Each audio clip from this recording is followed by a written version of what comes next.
Hi, I'm Rob Hosking, former frontline police officer turned motivational TEDx speaker. See, I needed to use the difficulty of that last shift. I needed to use the difficulty of what I learned throughout those 5 years to my advantage. Vulnerability breeds vulnerability. And if there's any takeaway today, it is that lesson. If you want your staff to be vulnerable, be willing to be vulnerable yourself. Best speakers are people that have lived experience and a real first-hand knowledge of what it is that they're speaking about. And Rob really has lived that life. He's learnt the lessons from a very challenging period of his life, in particular the police force, and he's distilled those lessons into some real good key takeaways that would suit any audience or any industry. I translate principles from the front line to business success. As leaders, we need to be proactive rather than reactive. Don't wait for someone to be burnt out to ask them, are you all right? Don't wait for someone to be signed off with work-related stress to maybe lower their workload.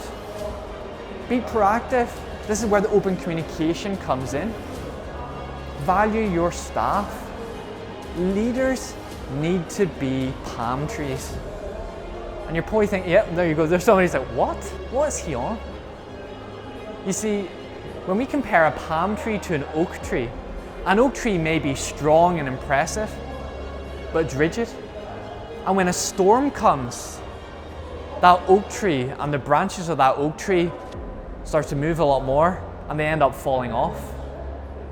If it's a really bad storm, that oak tree falls down. What do palm trees do in a storm? When there's setbacks, their branches go with the wind. They can bend with the wind.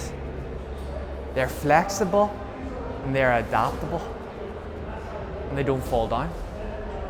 I think Rob is just such an inspirational person. I just think, particularly with the experiences that he's had, but he referenced his worst day and kind of trying to imagine going through that. You can really empathise with it and turning that trauma into good and showing us the positives from that, being able to talk to us about our own well-being and how we can use that within the workplace is just truly inspirational.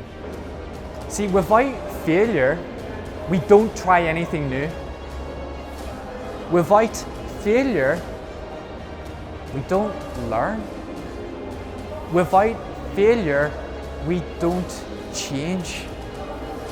See, to embrace change, we need to embrace failure. We need to embrace our mistakes. And all things mental health and workplace well-being. See, every single one of us here, remember this. I am what I say. Our behavior impacts people. I am what I think. What we think to ourselves, what we say to ourselves impacts us. And I am what I do. The decisions we make in this world impact the world, impact the people around us.